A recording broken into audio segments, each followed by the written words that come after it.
नमस्ते, स्वागत है आप सभी का ज्योत्सनास नॉलेज वर्ल्ड @पॉलिटिकल साइंस में। आज हम पढ़ेंगे अरस्तु प्रथम राजनीतिक वैज्ञानिक के रूप में। सबसे पहले इस हेडिंग को ही समझते हैं, इस विषय को ही समझते हैं जो हमने लिया है अरस्तु प्रथम राजनीतिक वैज्ञानिक के रूप में। अरस्तु को जो है प्रथम राजनीतिक वैज्ञानिक कहा जाता है। अरस्तु पहला व्यक्ति था जिसने राजनीति को विज्ञान के रूप में स्वीकार किया और राजनीति की जो है वैज्ञानिक व्याख्या प्रस्तुत की। इसीलिए अरस्तु को प्रथम राजनीतिक वैज्ञानिक कहा जाता है। अब राजनीतिक वैज्ञानिक होते कौन हैं? सिर्फ अरस्तु ही नहीं, बाकी और कोई भी हो तो ये तो पहला है। अरस्तु क्या है? पहला राजनीतिक वैज्ञानिक है। अरस्तु के बाद भी तो राजनीतिक वैज्ञानिक हुए होंगे। तो राजनीतिक वैज्ञानिक होते कौन हैं? वह व्यक्ति जो राजनीति के क्षेत्र में ज्ञान प्राप्त करता है, राजनीति का अध्ययन करता है, राजनीति के सिद्धांतों, प्रक्रियाओं और व्यवहारों का विश्लेषण करता है, राजनीतिक अवधारणाओं, धारणाओं, सिद्धांतों और प्रक्रियाओं को समझने का प्रयास करता है, समझाने का प्रयास करता है और व्याख्या करने का प्रयास करता है, ऐसा व्यक्ति ही राजनीतिक वैज्ञानिक है। यानी ऐसा व्यक्ति जो राजनीति का स्वयं अध्ययन करता है, पहले राजनीति को समझने का प्रयास करता है और फिर राजनीति में उसने जो अपनी समझ स्थापित की है, जो उसने समझा है, उस अवधारणाओं को, नए सिद्धांतों को, नई प्रक्रियाओं को जो है वो प्रस्तुत करने का प्रयास करता है। यानी नए सिद्धांत प्रस्तुत करता है, नए विचार राजनीति में जोड़ने का प्रयास करता है। इसमें साफ साफ लिखा हुआ है ना, अवधारणाओं, सिद्धांतों और प्रक्रियाओं को समझने, समझाने और व्याख्या करने का प्रयास करता है।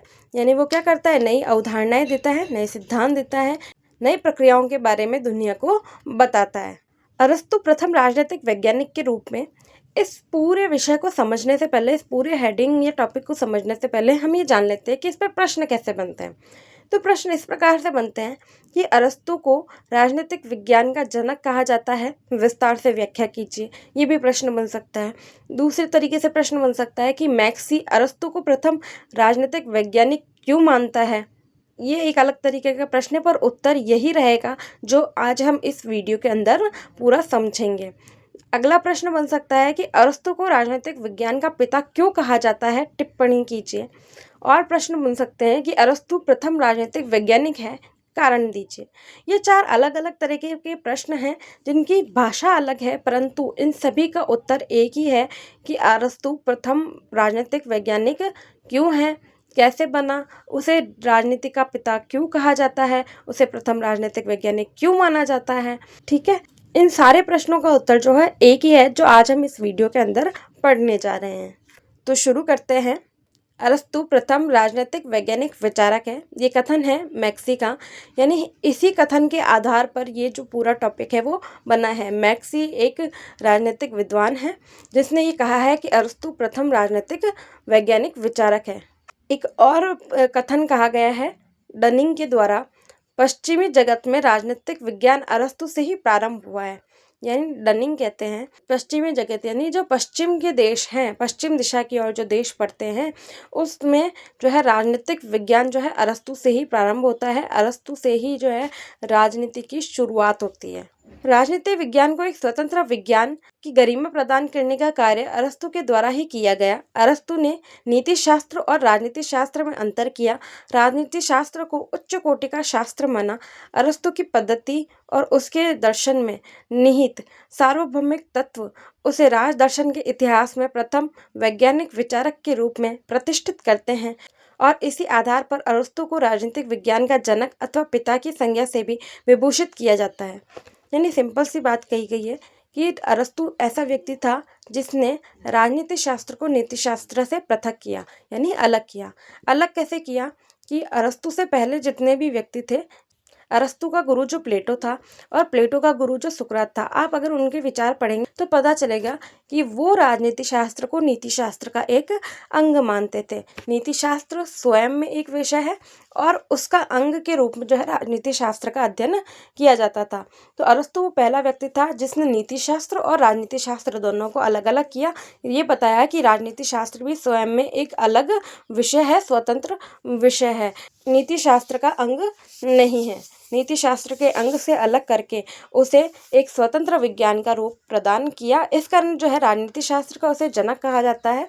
अरस्तु को वैज्ञानिक व विचारक इसलिए कहा जाता है क्योंकि उसने अपने विचारों में वैज्ञानिकता का पुट दिया है। उसने राजनीति को जो है विज्ञान का रूप प्रदान किया है। अरस्तु को प्रथम राजनीतिक वैज्ञानिक कहने व मानने के बहुत से कारण हैं, जिनका वर्णन इस प्रकार से है। अरस्तु को पहला राजनीतिक वैज्ञानिक क्यों कहा जाता है, इसके बहुत सारे कारण हैं, तो इसको हम पॉइंटों में पढ़ेंगे। पहला पॉइंट है आगमनात्मक विधि का अनुसरण। दूसरा पॉइंट है राजनीति शास्त्र को नीति शास्त्र से पृथक करना। तीसरा पॉइंट है यथार्थवादी विचारक। चौथा पॉइंट है राज्य के पूर्ण सिद्धांत का क्रमबद्ध निरूपण।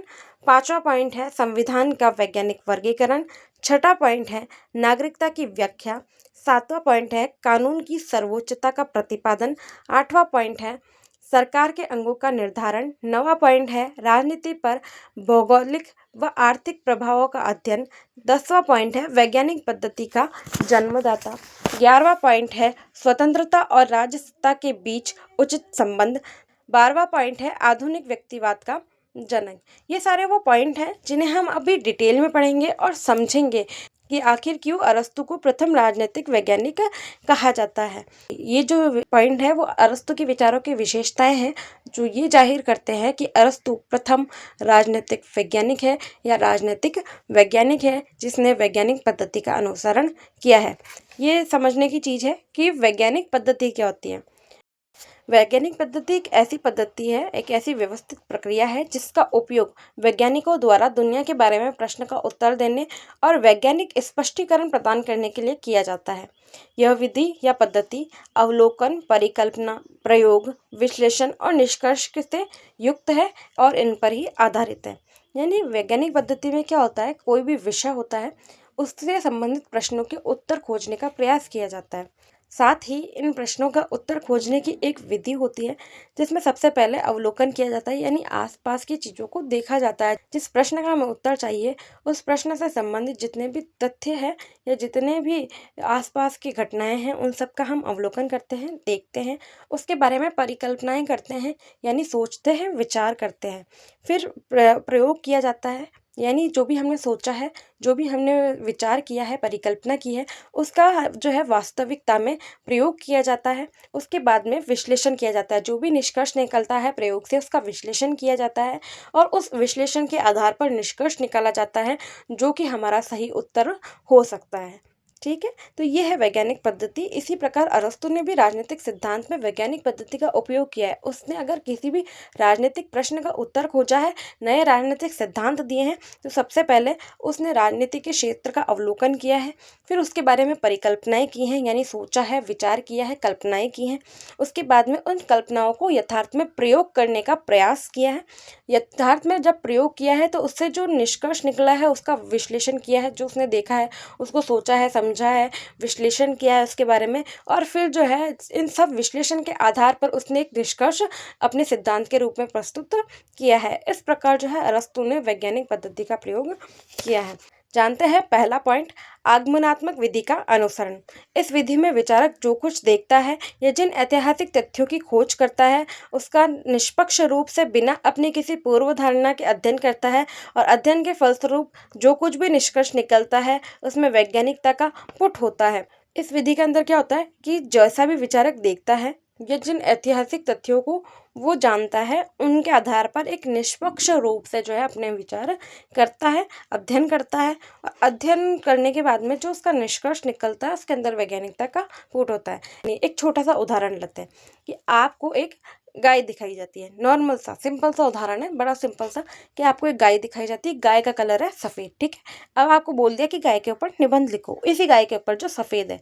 अब आप गाय के ऊपर निबंध लिख रहे हैं। ठीक है, आप क्या देखेंगे कि गाय के 4 पैर हैं, गाय के 2 सींग है। ठीक है, ये 2 लाइनें आपने सिंपल से लिखी है। तो ये क्या है, आपने जो कुछ भी देखा है। तो पहली लाइन को ये डिस्क्राइब करती है, पहली लाइन को समझने में सहायता देता है इतना सा उदाहरण कि विचारक जो कुछ देखता है या जिन ऐतिहासिक तथ्यों की खोज करता है उसी के ऊपर अपना अध्ययन करता है, उसी के ऊपर अपना अध्ययन करता है। यानी आपने सफ़ेद कलर की गाय देखी तो आपने फटाफट से अवलोकन किया, आपने फटाफट से देखा, जो कुछ देखा, यानी देखा क्या क्या, उसके 4 पैर देखे, 2 सींग देखे, 2 कान देखे, 2 आँख देखी, आपने लिख दिया। ठीक है, और आगे लाइन के लिखिए, उसका निष्पक्ष रूप से बिना अपनी किसी पूर्व धारणा के अध्ययन करता है। आपने अगली लाइन लिख ली कि भाई गाय जो है लाल, काली और सफ़ेद कलर की और अलग अलग कलर की गाय होती है।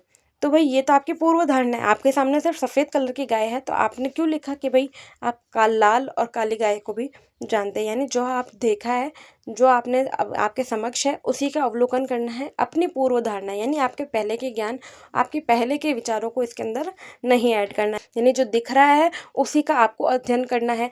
ऐसे ही राजनीतिक के क्षेत्र में भी उसे यही करना है कि जो उसने देखा है, जो समझा है, वही उसका अध्ययन करना है, उसी को समझना है, उसी के बारे में लिखना है।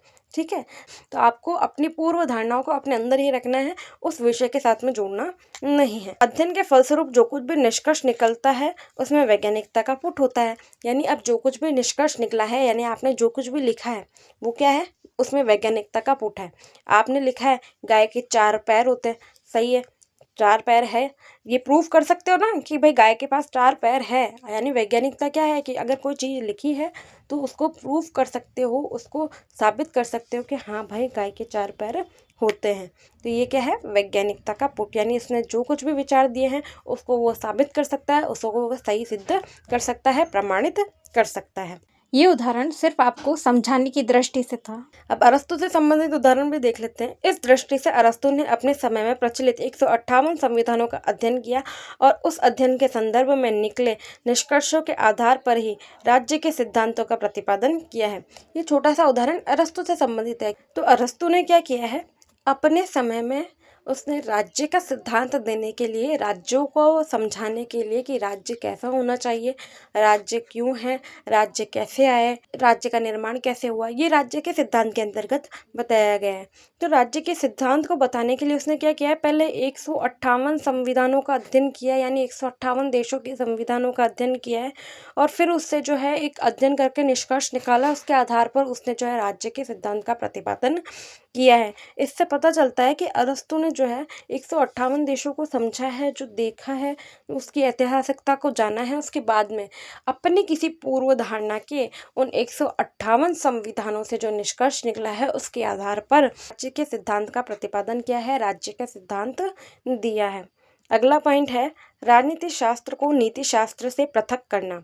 अरस्तु वो प्रथम विचारक है जिसने राजनीति शास्त्र को नीति शास्त्र से पृथक कर उसे स्वतंत्र स्थान प्रदान किया। अरस्तु ने नीति शास्त्र और राजनीति शास्त्र में अंतर किया। उसके अनुसार नीति शास्त्र का संबंध उद्देश्यों से है, जबकि राजनीति शास्त्र का संबंध उन साधनों से है जिनके द्वारा उद्देश्यों को प्राप्त किया जा सकता है।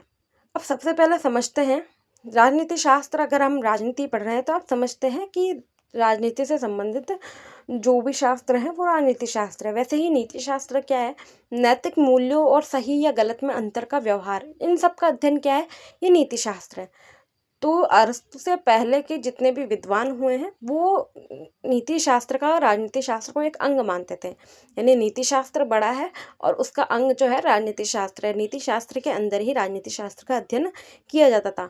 परंतु अरस्तु वो पहला व्यक्ति था जिसने जो है राजनीति शास्त्र और नीति शास्त्र को अलग अलग किया और राजनीति शास्त्र को एक स्वतंत्र विज्ञान के रूप में स्वीकार किया और एक अलग विषय के रूप में अध्ययन किया। अब अरस्तु ने नीति शास्त्र और राजनीति शास्त्र दोनों को समझाने के लिए कहा है कि नीति शास्त्र जो है उद्देश्य है और राजनीति शास्त्र क्या है, साधन है। यानी उद्देश्यों को प्राप्त करने के साधन, यानी उद्देश्य क्या है, नीति शास्त्र। नीति शास्त्र को कैसे प्राप्त किया जाता है, राजनीति शास्त्र से। ये अरस्तु ने कहा है। एक तरीके से हम कह सकते हैं कि नीति शास्त्र साध्य है और राजनीति शास्त्र साधन। तो साध्य और साधन के रूप में जो है नीति शास्त्र और राजनीति शास्त्र को अरस्तु ने रखा है। अच्छा, साध्य और साधन क्या होता है यही नहीं पता होगा, है ना कई लोगों को। अच्छा, तो पहले साध्य और साधन को भी समझ लेते हैं कि साध्य क्या होता है और साधन क्या होता है। अगर कोई लक्ष्य या परिणाम है जिसे हम प्राप्त करना चाहते हैं तो वो क्या होगा, साध्य। यानी जैसे हम नीति शास्त्र को प्राप्त करना चाहते हैं, नीति शास्त्र हमारा उद्देश्य है, तो नीति शास्त्र क्या हो गया, साध्य। ठीक वैसे ही साधन क्या हो गए, वह तरीके या उपकरण जिनका उपयोग साध्य को प्राप्त करने के लिए किया जाता है वो साधन कहलाते हैं। यानी अगर हमको नीति शास्त्र को प्राप्त करना है, नीति शास्त्र क्या है हमारा, साध्य, तो उसके लिए प्राप्त करने का साधन क्या हो गया, राजनीति शास्त्र। राजनीति शास्त्र वो तरीका है, वो साधन है जिसके द्वारा हम नीति शास्त्र को प्राप्त कर सकते हैं। तीसरा पॉइंट है यथार्थवादी विचारक। अरस्तु प्रथम विचारक है जिसने राजनीति पर यथार्थवादी और व्यवहारवादी दृष्टिकोण से विचार किया। वैसे यथार्थवाद और व्यवहारवाद ये दोनों ही राजनीति के एक दृष्टिकोण है, सिद्धांत है। ठीक है, जो भी बहुत बड़े हैं, विस्तार से समझने में वो बहुत बड़े हैं, परंतु साधारण भाषा में समझते हैं तो यथार्थवाद राजनीति में वास्तविकता का अध्ययन है और व्यवहारवाद राजनीति में व्यवहार का अध्ययन है। इस तरीके से आप समझ सकते हैं। तो अरस्तु वो विचारक है जिसने यथार्थवाद और व्यवहारवाद को अपनाया। चौथा पॉइंट है राज्य के पूर्ण सिद्धांत का क्रमबद्ध निरूपण। अरस्तु ने राज्य का पूर्ण सैद्धांतिक वर्णन किया है। राज्य के जन्म और उसके विकास से लेकर उसके स्वरूप, संविधान की रचना, सरकार के निर्माण, नागरिकता की व्याख्या, कानून की सर्वोच्चता और क्रांति आदि अनेक महत्वपूर्ण विषयों पर विस्तार से प्रकाश डाला है। यानी उसने क्या किया है, राज्य के पूरे सिद्धांतों के बारे में, राज्य के बहुत सारे सिद्धांतों के बारे में अपने विचार रखे हैं कि राज्य का जन्म कैसे हुआ, राज्य का विकास कैसे हुआ, राज्य का स्वरूप कैसा है, संविधान की रचना कैसे हो सकती है, सरकार का निर्माण कैसे करना है, नागरिकता क्या होती है, कानून क्यों सर्वोच्च है, क्रांति क्या होती है। इन सारे विचारों पर जो है अरस्तु ने अपने विचार प्रस्तुत किए हैं। इसके बारे में बारकर का एक कथन है कि अरस्तु के विचार प्राय आधुनिकतम हैं, भले ही अरस्तु का राज्य केवल नगर राज्य ही रहा है। बारकर ने क्या कहा है कि अरस्तु ने जो भी विचार प्रस्तुत किए हैं वो आधुनिक है, यानी आज के ज़माने के हिसाब से, आज के समय के अनुसार है, पर वो जो है विचार सदैव नगर राज्य में ही रह गए। नगर राज्य ऐसे सिद्धांत है जो वास्तविकता में प्रकट ना हो पाए, वास्तविकता में लागू नहीं हो पाए। यानी अरस्तु ने जो सिद्धांत दिए हैं वो वास्तविकता में लागू नहीं हो पाए, परंतु उसने जो भी विचार दिए हैं वो वास्तविक है और यथार्थवादी है। के समय लागू नहीं हो पाए, परंतु आज उसके विचार जो है आधुनिक राजनीतिक विचारकों के लिए एक आधार, एक पृष्ठभूमि का काम करते हैं। यानी उसके विचार जो है नए विचारों के लिए एक आधार, एक पृष्ठभूमि का कार्य करते हैं। पांचवा पॉइंट है संविधानों का वैज्ञानिक वर्गीकरण। अरस्तु को संविधानवाद का जनक कहा जाता है। अरस्तु ने संविधान पर अपने विद्यालय लीसियम में विस्तृत अध्ययन किया और संविधान पर अनुसंधानिक पुष्टि प्रदान की। संविधान का अध्ययन आधुनिक राजनीतिक विज्ञान का प्रमुख विषय है और समूचा राजनीति शास्त्र इसके लिए अरस्तु का ऋणी है। अरस्तु ने जो है संविधानों का वैज्ञानिक वर्गीकरण किया है। अरस्तु ने जो है अपने विद्यालय लीसियम में रहते हुए संविधानों का अध्ययन किया, संविधानों का वर्गीकरण किया। संविधानों का वर्गीकरण भी अरस्तु का एक पूरा सिद्धांत है जो हम आने वाली वीडियोस के अंदर पढ़ेंगे। तो संविधानों का अध्ययन जो है अरस्तु की देन थी। सबसे पहले संविधान का अध्ययन उसी ने किया, उसके बाद से जो है राजनीतिक विचारक जो है संविधानों का अध्ययन करने लगे। इसीलिए पूरा राजनीति शास्त्र संविधानों के अध्ययन के लिए और संविधानवाद जो है वो अरस्तु की ही देन है। इसीलिए आज का जो आधुनिक राजनीतिक विचारक है, ये आधुनिक राजनीति है, वो जो है संविधानवाद के लिए, संविधानों के अध्ययन के लिए जो है अरस्तु का ऋणी है, कर्जदार है। छठा पॉइंट है नागरिकता की व्याख्या। नागरिकता भी अरस्तु का एक पूरा बड़ा सिद्धांत है जो हम आने वाली वीडियोस के अंदर पढ़ेंगे। नागरिकता का विचार अरस्तु की एक मौलिक देन है। अरस्तु ने अपनी रचना पॉलिटिक्स की तीसरी पुस्तक में नागरिकता की व्याख्या की है। अरस्तु द्वारा नागरिकता की जो व्याख्या की गई है वह राजनीति शास्त्र के लिए बहुत सहायक और आधुनिक नागरिकता की परिभाषा को निर्धारित करने में मार्गदर्शक सिद्ध हुई है। यानी नागरिकता का सिद्धांत सबसे पहले भी अरस्तु ने ही दिया था और अरस्तु की एक रचना है पॉलिटिक्स, जिसके अंदर जो तीसरी पुस्तक है उसके अंदर नागरिकता की व्याख्या की गई है। यानी उसी के अंदर नागरिकता के अरस्तु के विचार प्रस्तुत हैं। तो पूरा राजनीति शास्त्र के लिए जो है ये नागरिकता के विचार जो है बहुत सहायक है। और आधुनिक नागरिकता की जो परिभाषा दी गई है, यानी पहले की परिभाषा और आज की परिभाषा में अंतर तो हो गई, पर जो आज की परिभाषा दी गई है उसके निर्धारण के लिए उसके मार्गदर्शक का कार्य जो है अरस्तु की दी गई परिभाषा ने किया है। यानी अरस्तु ने जो नागरिकता की व्याख्या की है वो आज के नागरिकता की व्याख्या करने के लिए एक मार्गदर्शक का कार्य करती है। सातवां पॉइंट है कानून की सर्वोच्चता का प्रतिपादन। अरस्तु परंपरागत नियमों और कानून की श्रेष्ठता में विश्वास करता है, अर्थात अरस्तु का विश्वास कानून के शासन में है। कानून की सर्वोच्चता तथा संवैधानिक शासन की वांछनीयता में विश्वास अरस्तु की ऐसी धारणा है जिसके आधार पर अरस्तु को संविधानवाद का पिता कहा जाता है। अरस्तु कानून के शासन में विश्वास करता है। अरस्तु कानून पर विश्वास करता था कि राजा भी कानून के अनुसार कार्य करेगा, यानी कानून सबसे ऊपर है, कानून के बाद देश का जो है राजा आता है।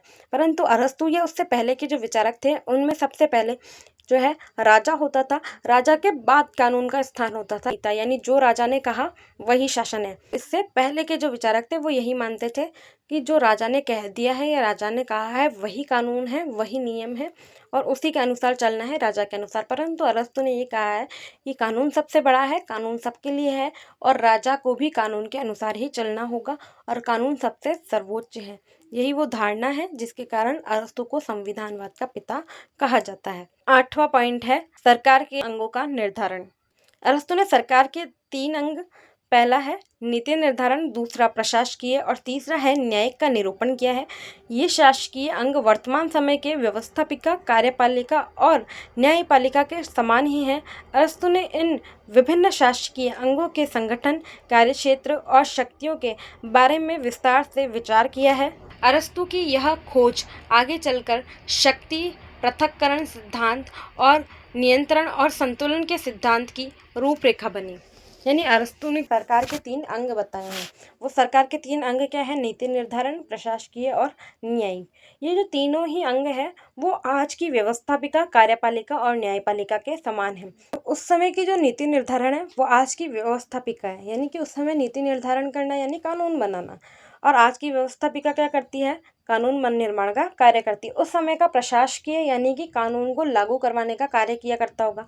आज की कार्यपालिका वही कार्य करती है यानी कानून को लागू करवाती है। वैसे ही न्यायिक यानी न्याय प्रदान करने का काम, और आज की न्यायपालिका जो है कानून की व्याख्या करती है, विवादों का निपटारा करती है, कानून के अनुसार न्याय प्रदान करने का कार्य करती है। तो इस प्रकार से जो है उस समय अरस्तु ने नीति निर्धारण, प्रशासकीय और न्यायिक का निरूपण किया। इन 3 सरकार के अंगों का निर्धारण किया, निर्माण किया, जो कि है आज की व्यवस्थापिका, कार्यपालिका और न्यायपालिका के बिल्कुल समान है, और उनके अंग और उनके कार्यक्षेत्र और शक्तियों के बारे में जो है अरस्तु ने विस्तार से बताया है कि नीति निर्धारण क्या होता है, प्रशासकीय क्या होता है, न्यायिक क्या होता है, और इन तीनों के अंगों का निर्धारण किया है। इन तीनों अंगों के संगठन कैसा होना चाहिए, इनका कार्यक्षेत्र क्या होना चाहिए, इनकी शक्तियाँ क्या क्या होती है, इन सब के बारे में अरस्तु ने विस्तार से अपने विचार प्रकट किए हैं।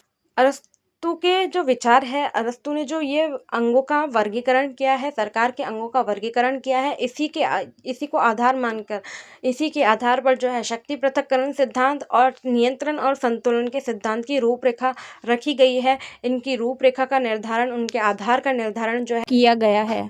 9वां पॉइंट है राजनीति पर भौगोलिक और आर्थिक प्रभावों का अध्ययन।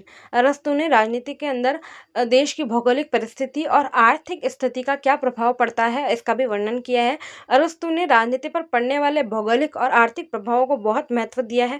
अरस्तु का मानना है कि राज्य की समस्याओं का एक बहुत बड़ा कारण अत्यधिक धनी और निर्धनों के बीच चलने वाला संघर्ष है, और यदि संपत्ति पर स्वामित्व व्यक्तिगत रहे लेकिन उसका प्रयोग सार्वजनिक हो तो राज्य की समस्याएं सरलता से हल हो सकती है।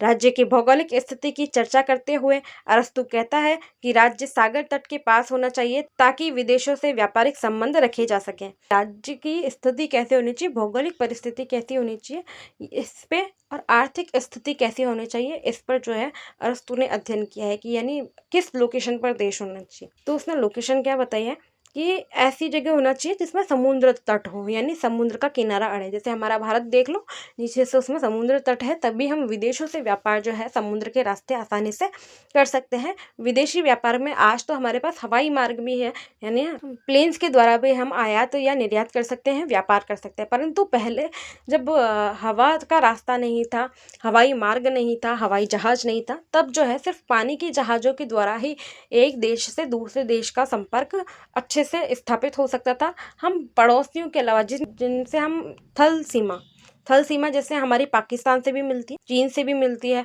भूटान से भी मिलती है, नेपाल से भी मिलती है, तो ये इनसे क्या है, हमारी स्थल यानी थल जमीन की जो सीमा है वो मिलती है। परंतु अगर समुद्र की सीमा से हम दुनिया के किसी भी देश तक जा सकते हैं ना, जिनसे हमारी सीमाएं नहीं लगती हैं, उन तक भी हम जो है समुद्र के रास्ते जो है व्यापार कर सकते हैं। तो इसीलिए उसने बताया है कि भौगोलिक स्थिति ऐसी होनी चाहिए कि समुद्र तट होना चाहिए, उसके किनारे देश बसा होना चाहिए ताकि हम विदेशों से व्यापार आसानी से कर सकें।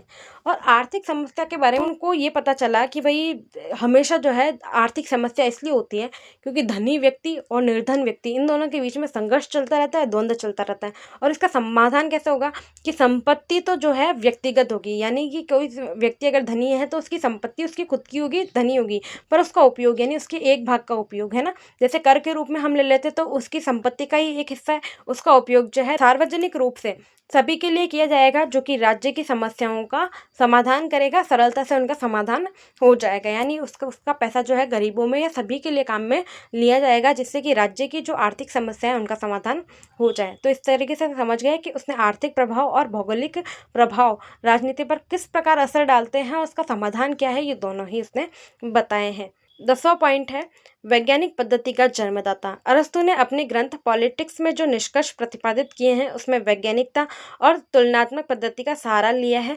उसने लगभग 158 संविधानों का विस्तृत अध्ययन और विश्लेषण करने के पश्चात ही अपने सिद्धांतों का प्रतिपादन किया है। अरस्तु ने क्या किया है, अपने ग्रंथ उसने, अब मैंने बताया उसकी एक रचना है पॉलिटिक्स, तो उसकी पॉलिटिक्स के अंदर ही उसने अपने विचार दिए हैं, और जो विचार दिए हैं वो सभी जो है उसके अध्ययन का निष्कर्ष है। उसने जो भी अध्ययन किया है, जो अवलोकन किया है, जो विश्लेषण किया है, उन सबका निष्कर्ष ही क्या है, उसके सिद्धांत है। तो उसके सिद्धांतों के अंदर जो है वैज्ञानिकता और तुलनात्मक पद्धति इन दोनों का ही अंश देखने को मिलता है। वैज्ञानिकता मैंने बताया क्योंकि उसने हर एक चीज़ को पहले देखा है, समझा है, उसकी परिकल्पना की है, उसका विश्लेषण किया है, और उसके बाद में ही उसने निष्कर्ष निकाला है, और निष्कर्ष निकाल के सिद्धांत प्रस्तुत किया है, वैज्ञानिक पद्धति का अनुसरण किया है। वैसे ही उसने तुलनात्मक पद्धति का भी अनुसरण किया है, यानी उसने 158 देशों के संविधानों का जब अध्ययन किया तो एक संविधान की तुलना दूसरे संविधान से की है, एक संविधान को दूसरे संविधान के साथ में जो है जोड़कर देखने की कोशिश की है, बांट कर देखने की कोशिश की है, आपस में उन दोनों की तुलना की है। इस तरीके से उसने तुलनात्मक पद्धति का भी अध्ययन किया है। में वैज्ञानिक पद्धति का उपयोग भी जो है उसने सर्वप्रथम किया है, इसीलिए उसे वैज्ञानिक पद्धति का जन्मदाता भी कहा जाता है, यानी वैज्ञानिक पद्धति का जन्मदाता भी अरस्तु को कहा जाता है। 11वां पॉइंट है स्वतंत्रता और राजसत्ता के बीच उचित संबंध। अरस्तु ने अपने राजनीतिक दर्शन में स्वतंत्रता और राजसत्ता के बीच उचित संबंध स्थापित करने का प्रयास किया है। अरस्तु के अनुसार कानून के पालन में ही स्वतंत्रता निहित है। राजसत्ता क्या है, यानी हमारे ऊपर स्थापित शासन यानी सरकार, ठीक है। अब इससे पहले, अरस्तु से पहले हमने प्लेटो पढ़ा था, तो प्लेटो ऐसा व्यक्ति था जिसने राज्य को सबसे ऊपर रखा, सरकार को सबसे ऊपर रखा, और उसकी राज्य और सरकार कौन था, राजा, ठीक है। और उसके सामने व्यक्ति यानी साधारण व्यक्ति कुछ भी नहीं है, ठीक है। उसने जो कहा वही शासन है। परंतु अरस्तु इसके बिल्कुल विपरीत है। उसने जो है सरकार और स्वतंत्रता यानी व्यक्ति की स्वतंत्रता के बीच में जो है एक संबंध स्थापित किया है। उसके अनुसार कानून का पालन करना ही स्वतंत्रता है। उसने क्या बोला है कि अगर कानून का पालन राजा भी करेगा, साधारण व्यक्ति भी करेगा, अगर ये दोनों ही कानून का पालन करते रहेंगे तो वो स्वतंत्रता है। आज हम भी जो है स्वतंत्र हैं। हम क्या करते हैं, हमारे संविधान का अनुसरण करते हैं, हमारे संविधान के नियमों का पालन करते हैं, तो स्वतंत्र है ना। ऐसा थोड़ी ना है कि हम संविधान के नियमों का पालन करते हैं इसका मतलब हम कैद है, हम आज़ाद नहीं है, ऐसा नहीं कह सकते ना। हम ये मानेंगे कि हम संविधान का अनुसरण करते हैं, हम संविधान को मानते हैं, हम संविधान के नियमों को जानते हैं, तो हमारे देश में सभी के लिए कानून एक समान है, ठीक है। तो वो कानून की समानता, वो कानून की सर्वोच्चता जो है उसी में स्वतंत्रता निहित है। इससे अगर सभी के लिए कानून समान है, सभी के लिए जो है संविधान समान है, तब जाके जो है हम स्वतंत्र है। अरस्तु ने कहा है कि अरस्तु की साफ साफ लाइन लिखी है, अरस्तु के अनुसार कानून के पालन में ही स्वतंत्रता निहित है, यानी अगर सभी कानून का पालन करें तो यही हमारी सही स्वतंत्रता है, उसी के अंदर हमारी स्वतंत्रता निहित है। 12वां पॉइंट है आधुनिक व्यक्तिवाद का जनक। अरस्तु यह मानता है कि व्यक्ति का नैतिक और व्यक्तिगत मूल्य राज्य का सदस्य होने में है, लेकिन वह अपने गुरु प्लेटो की तरह व्यक्ति को राज्य रूपी वेदी पर बलिदान नहीं करता। राज्य में उद्देश्यों के संबंध में अरस्तु व्यक्तिवादी है। अच्छा, सबसे पहले इस शब्द को समझते हैं, व्यक्तिवाद को। व्यक्तिवाद क्या होती है, व्यक्ति की स्वतंत्रता, व्यक्ति की आत्मनिर्भरता और अधिकारों पर बल देने वाला जो सिद्धांत है, जिस तरह के सिद्धांत है वो व्यक्तिवाद पर आधारित होता है। सरल शब्दों में समझे तो व्यक्तिवाद क्या है, व्यक्तिवाद राजनीति की एक विचारधारा है, एक सिद्धांत है, एक दृष्टिकोण है जो ये कहता है कि व्यक्ति के लिए राज्य की व्यवस्था की गई है। अर्थात क्या हो गया कि व्यक्ति के लिए ही हम कानून की व्यवस्था करेंगे, व्यक्ति के लिए ही, व्यक्ति के हित में ही हम राज्य की व्यवस्था करेंगे, व्यक्ति के हित के लिए ही हम अधिकारों की व्यवस्था करेंगे, व्यक्ति के हित के लिए ही कर्तव्यों की व्यवस्था करेंगे, व्यक्ति के हित के लिए ही न्याय की व्यवस्था करेंगे। यानी व्यक्ति को सबसे ज़्यादा महत्वपूर्ण माना गया है। जितनी भी व्यवस्थाएं हैं वो व्यक्ति के लिए की गई है। उदाहरण के तौर पर हम समझते हैं कि भारत का संविधान, ठीक है, तो भारत के संविधान का निर्माण जो है वो व्यक्तियों के हित के लिए किया गया है, यानी भारत के नागरिकों के लिए किया है। यानी हर एक नागरिक को महत्वपूर्ण स्थान दिया गया है। इसीलिए हर नागरिक को, प्रत्येक नागरिक को भारत के संविधान में मूल अधिकार दिए गए हैं, न्याय का अधिकार प्राप्त है। हमारे संविधान में व्यक्तिवाद के थोड़ी बहुत अंश दिखाई देते हैं। तो ऐसे ही जो व्यक्तिवाद की धारणा है वो व्यक्ति को महत्वपूर्ण स्थान प्रदान करती है, व्यक्ति को सर्वोपरि मानती है, राज्य को उसके बाद मानती है। अब अरस्तु को जो है आधुनिक व्यक्तिवाद का जनक कहा जाता है। यानी आज जो आधुनिक व्यक्तिवाद के सिद्धांत है या विचारधारा है, उसके लिए अरस्तु के जो विचार हैं उन्होंने एक आधार का काम किया, एक रूपरेखा का काम किया था। इसी कारण जो है आधुनिक व्यक्तिवाद का जनक भी अरस्तु को कहा गया है। और अरस्तु ये मानता है कि व्यक्ति का नैतिक और व्यक्तिगत मूल्य राज्य का सदस्य होने में ही है। यानी व्यक्ति का महत्व तभी है जब वो राज्य के साथ में जुड़ा हुआ। अगर कोई व्यक्ति किसी राज्य का सदस्य है तभी जो है उसका मूल्य है, उसके पास अधिकार है। अगर कोई व्यक्ति किसी राज्य का सदस्य ही नहीं है तो उसके पास ना कोई अधिकार होंगे, ना कोई कर्तव्य होंगे और ना ही उसका पूर्ण रूप से विकास हो पाएगा। अरस्तु ने जो है नागरिकता संबंधी सिद्धांत दिए हैं, नागरिकता संबंधी अपने विचार प्रकट किए हैं, जिससे ये सिद्ध होता है कि अरस्तु ने प्रत्येक व्यक्ति को एक महत्वपूर्ण स्थान दिया है और राज्य के लिए व्यक्ति को महत्वपूर्ण माना है। वहीं अरस्तु के जो गुरु है प्लेटो, उन्होंने राज्य के ऊपर सिद्धांत दिए हैं, न्याय के ऊपर सिद्धांत दिए हैं, परंतु व्यक्ति की ओर कभी कोई ध्यान नहीं दिया है। व्यक्ति के ऊपर अपने विचार प्रकट नहीं किए कि व्यक्ति के क्या अधिकार होने चाहिए, क्या कर्तव्य होने चाहिए। इसीलिए उनके बारे में कहा जाता है कि उन्होंने राज्य रूपी वेदी पर जो है व्यक्ति का बलिदान कर दिया। यानी व्यक्ति के ऊपर अपने कोई विचार नहीं दिए हैं। उसके विपरीत जो अरस्तु है उसने हमेशा व्यक्ति की स्वतंत्रता के बारे में सोचा है, व्यक्ति के अधिकारों के बारे में सोचा है। उसने इसीलिए नागरिकता का पूरा सिद्धांत दिया है ताकि वो व्यक्ति के हित में, अधिकारों में जो है विचार उसने रखे हैं नागरिकता के अंदर। यानी व्यक्तिवाद का पुट उसके अंदर दिखाई देता है। तो इस तरह कहा जाता है कि अरस्तु जो है आधुनिक व्यक्तिवाद का जनक है। उसने व्यक्तिवाद पर सर्वप्रथम विचार रखे थे, इसीलिए जो है उसे आधुनिक व्यक्तिवाद का जनक कहा जाता है। तो यही समाप्त होते हैं ये 12 पॉइंट, जिसमें अरस्तु एक राजनीतिक वैज्ञानिक के रूप में समाप्त होता है। यानी अरस्तु को राजनीतिक वैज्ञानिक क्यों कहा जाता है, इन 12 पॉइंटों के अंदर हम अच्छे से समझ चुके हैं। अब जानते हैं निष्कर्ष। अरस्तु एक व्यवहारिक और यथार्थवादी दार्शनिक था। उसने राजनीति को नीतिशास्त्र से अलग करके राजनीति को एक स्वतंत्र विज्ञान का रूप प्रदान किया। मैक्सी द्वारा अरस्तु को प्रथम राजनीतिक वैज्ञानिक कहना बिल्कुल उचित है। आधुनिक राजनीति शास्त्र अरस्तु का अत्यधिक ऋणी है कि अरस्तु ने सर्वप्रथम संसार को वैज्ञानिक भाषा प्रदान की, अतः अरस्तु पहला राजनीतिक वैज्ञानिक है।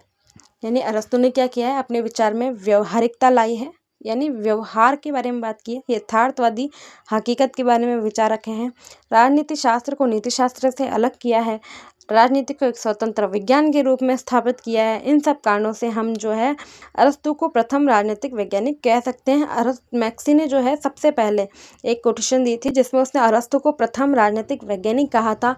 मैक्सी द्वारा जो है अरस्तु को प्रथम राजनीतिक वैज्ञानिक कहना एकदम उचित था, एकदम सही था। उसमें ऐसे बहुत सारे गुण थे, ऐसे बहुत सारी विशेषताएं थी, ऐसे बहुत सारे विचार अरस्तु के थे, जिससे ये सिद्ध होता है कि अरस्तु जो है प्रथम राजनीतिक वैज्ञानिक था। उम्मीद करती हूँ आपको समझ में आया होगा कि अरस्तु को प्रथम राजनीतिक वैज्ञानिक क्यों कहा जाता था। अगर समझ में आया है कि अरस्तु को क्यों प्रथम राजनीतिक वैज्ञानिक कहा गया है तो वीडियो को लाइक, शेयर और चैनल को सब्सक्राइब ज़रूर कर दीजिएगा। Thank you.